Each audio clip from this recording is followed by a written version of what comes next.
Assalamualaikum students. Hopefully you are doing good and watching the video lessons and taking some benefit while sitting at home. अपने घरों में बैठ के videos तो watch कर रहे होंगे ना आप. I mean video lessons. So you should watch it every day ताकि आपको याद रहे. And moving on to our lesson today is आज हम फर्दर अपना क्लास जो है वो कंटिन्यू करेंगे ऑफ क्लास 8 साइंस, जिसमें कि हमने प्रीवियस वीडियो लेसन में टेक्सचुअल क्वेश्चंस किए थे. Start of chapter conservation of plants and animals. So let's continue with that. Now today we'll move on to the question number 3, which is discuss the effects of deforestation on the following. यानी deforestation के effects जो हैं, असरात जो है वो इन चीज़ों पर क्या है. लाइक वाइल्ड एनिमल्स पर, एनवायरनमेंट पर. एनवायरनमेंट मीन्स हमारे इर्द गिर्द का माहौल जिसमें कि हम रहते हैं. विलेज पर कैसा असर है डिफॉरेस्ट्रेशन का, सिटीज़ पर, अर्थ पर overall, and the next generation पर. सो पहले हम डिस्कस करेंगे effects of deforestation on wild animals. Wild animals पे कैसा असर करता है. If we go on continue to cut trees, तो उससे जो है वाइल्ड लाइफ पे क्या असर है.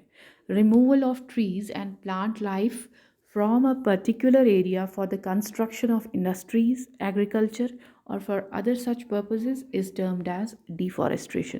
पहले मैं आपको बता दूं कि डिफॉरेस्ट्रेशन जो है इन ब्रॉडर पर्सपेक्टिव में होता क्या है कि हम ट्रीज़ को जो है वो रिमूव करते हैं या प्लांट लाइफ ख़त्म करते हैं एक पर्टिकुलर एरिया की.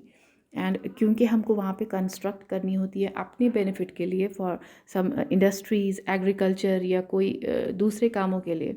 So this is all deforestation, यानी कि प्लांट लाइफ किसी पर्टिकुलर एरिया में ख़त्म कर देना.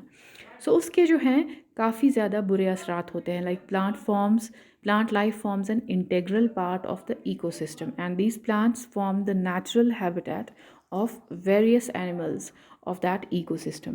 अब जो मैंने आपको ये पहले ही ऑलरेडी बताया है कि इकोसिस्टम क्या है, plant life, animal life, flora and fauna, I have already discuss that in the chapter.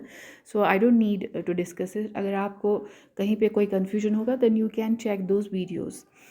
Now इससे क्या होता है, इससे जो है प्लांट लाइफ ख़त्म करने से, क्योंकि प्लांट लाइफ में वो फॉरेस्ट बनाते हैं और उन फॉरेस्ट में हमारी वाइल्ड लाइफ जो है वो सर्वाइव करती है, तो उनका वो नेचुरल हैबिटेट होता है.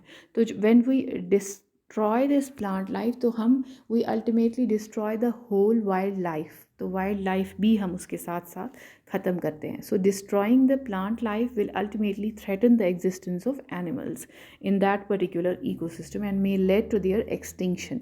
उससे उनका जो उनकी जो स्पीशीज़ होती है उन वाइल्ड एनिमल्स की, जो वहाँ पे उस पर्टिकुलर एरिया में जहाँ पे हम डिफॉरेस्ट्रेशन स्टार्ट करते हैं करना, तो उससे क्या होता है, उनको थ्रेट होता है एक्सटिंक्ट होने का, ख़त्म होने का. कल मैंने आपको बोला था कि एक्सटिंक्ट और एंडेंजर्ड स्पीशीज़ में भी फ़र्क. सो ये स्पीशीज़ जो है ये ख़त्म भी हो सकते हैं if we destroy the plant life, and ultimately it may affect our wildlife as well. So this was all about effect of deforestation on wild animals. Now moving on, the effect of deforestation on our environment. Environment means कि हमारे इर्द गिर्द का माहौल, where we live, where we make our habitat. So in plants, photosynthesis take place by the absorption of carbon dioxide from the Earth's atmosphere. The percentage of carbon dioxide in the atmosphere increases rapidly if the plant life of an area is destroyed. जैसे मैं आपको बोल चुकी हूँ कि जब photosynthesis का process होता है तो उसमें जो है फोटोसिंथेसिस में एक कार्बन डाइऑक्साइड जो है कंपाउंड वो चाहिए होता है क्योंकि carry out the process of photosynthesis plants के लिए. So when we cut down most of the plants या डिफॉरेस्टेशन हम कहीं किसी जगह पे करेंगे तो उस जगह का पर्टिकुलर एरिया का जो कार्बन डाइऑक्साइड की टेम्परेचर वो बढ़ जाएगा. if the plant life of an area is destroyed. So increased concentration of CO2 results in the trapping of excessive radiation within the Earth's atmosphere, contributing to global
risk of natural calamities like floods and drought in urban areas will increase by deforestation. इससे drought, खुश्की और floods होने का ज़्यादा खतरा है cities में.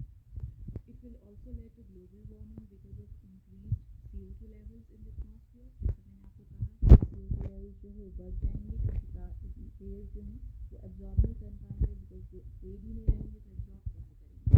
तो CO2 level जो है वो एटमॉस्फेयर में बढ़ेगी जिसकी वजह से global warming and temperature overall temperature earth का वो बढ़ने का खतरा.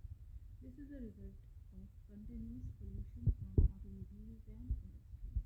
ये किसकी वजह से होता है? जो हम pollute करते हैं एयर को by constructing more and more industries जो कि कंज्यूम करते हैं फिर ये वहाँ से फ्यूल निकलते हैं, वहाँ से धुआं निकलते हैं, या ऑटोमोबाइल्स बहुत सारे व्हीकल्स जो हैं वो हम इस्तेमाल करते हैं तो उसकी वजह से भी ये होता है.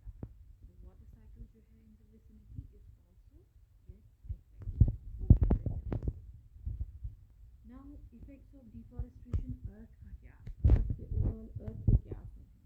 Deforestation leads to increased chances and occurrences of desertification, droughts and floods. Desertification का मतलब है कि जहाँ पे the fertility of soil, जो soil जो है वो तैयार होती है when you sow it तो वो कम हो जाएगी. तो desertification आ गई. ऐसे soil फिर उसमें ऐसा कंटेंट होगा कि where you cannot grow anything. Droughts होंगे, फ्लड्स होंगे, ओवरऑल कार्बन डाइऑक्साइड लेवल जो है वो एटमॉस्फेयर में ज़्यादा होगा which leads to global warming और वाटर साइकिल जो है वो डिस्टर्ब होगा. And there is also an increase risk of natural calamities जैसे कि फ्लड्स होंगे, अर्थक्वेक्स ज़्यादा होंगे. तो ये सब effects of deforestation on the next generation पे भी बहुत बुरे असरात होंगे अगर हम अपने एनवायरनमेंट को नहीं बचाएंगे at this time.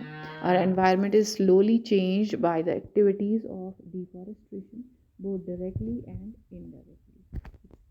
It's still under change. अभी भी हम देखेंगे तो बहुत सारी चेंज आए हैं हमारे क्लाइमेट में, हमारे वेदर में, and that's all because of deforestation. वो डायरेक्ट चेंज भी हो सकती है, इनडायरेक्ट चेंज भी हो सकती है. Soil erosion, global warming, desertification, drought, greenhouse effects, floods and many other problems are caused only because of deforestation. ये सारी चीज़ें सिर्फ डिफॉरेस्टेशन की वजह से होती हैं. Ultimately the next generation will be facing the consequences of deforestation. हम तो खैर अपने आप को जैसे जैसे इस चीज़ के साथ अडाप्ट कर रहे हैं, बट जो हमारी फ्यूचर जनरेशन होगी उनको बड़े ही बुरे असरात से सामना करना पड़ेगा if we do not stop this process of deforestation. अगर हमने इस वक्त इसको नहीं ख़त्म किया तो हमारी फ्यूचर जनरेशन के लिए बहुत मुश्किल है सर्वाइव करना. Now what will happen if we go on cutting trees? या हैबिटेट जो है एनिमल वो डिस्टर्ब होगा.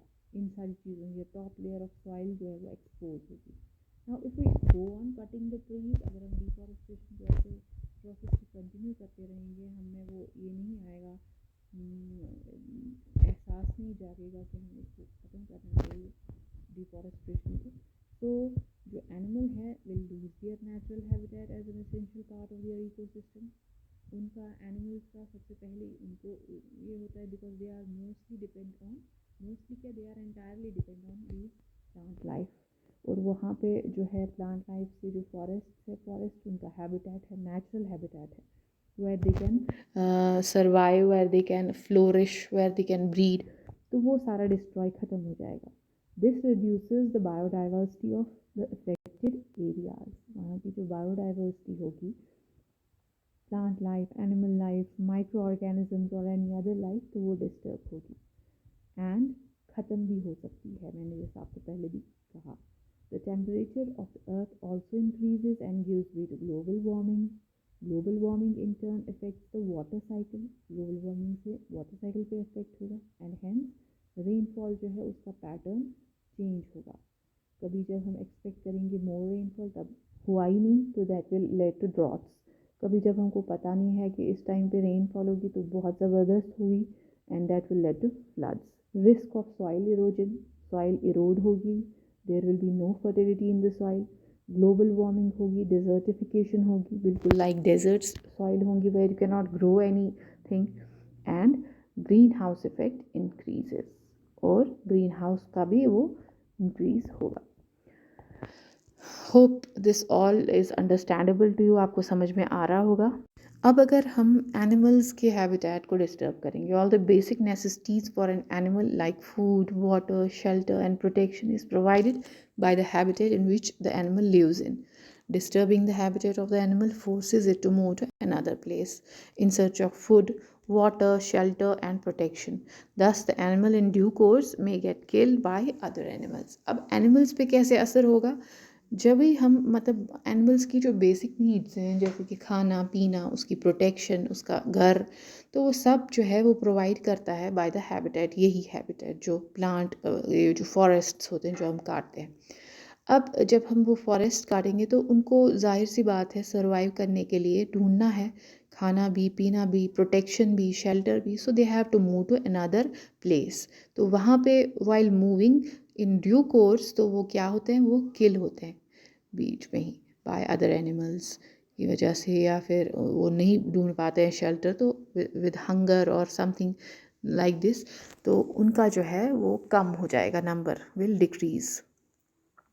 अब है if top layer of the soil is removed, अगर हम टॉप लेयर ऑफ सॉइल जो है वो रिमूव करेंगे then what will happen? Removing the top layer of the soil gradually exposes the lower layers of the soil, उससे क्या होगा, जो अंदर की लेयर्स है सॉइल की वो एक्सपोज होंगी। The lower layers of soil are hard and rocky in nature and are less fertile. तो लोअर लेयर्स जब ऊपर की ओर आ गई तो वो कम फर्टाइल है, वो फर्टिलिटी उसमें कम है, उसमें हम अगर 100 करेंगे 100 में से ओनली 50% इज़ फर्टिलिटी, तो उससे क्या होगा, हमारा ही नुकसान होगा। There is because this is because of the reduced quantity of humus. Fertility कम क्यों है? क्योंकि उनमें ह्यूमस कम है। ह्यूमस कंटेंट किस में का ज़्यादा होता है? टॉप लेयर में। जब टॉप लेयर ख़राब हो गई, ख़त्म हो गई, तो ये एक्सपोज होंगी मिडिल लेयर या उससे नीचे वाली इनर लेयर। तो इनर लेयर जो है वो फर्टिलिटी के लिए उतना ज़्यादा अच्छी नहीं है। So soil erosion on a continued basis will turn into barren and infertile land. तो जिसकी वजह से सॉइल इरोजन होंगे और हमें क्या मिलेगा फिर? Infertile land.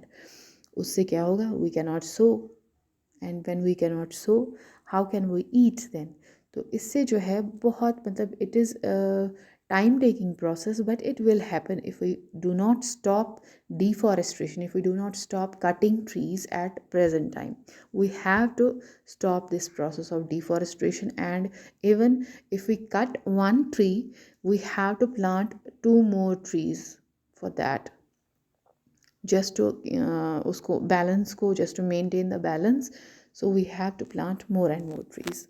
होप कि आपकी समझ में आ गया होगा. See you in the next class. Will further move and do further more questions of it, and till then do watch the videos regularly, and Allah Hafiz.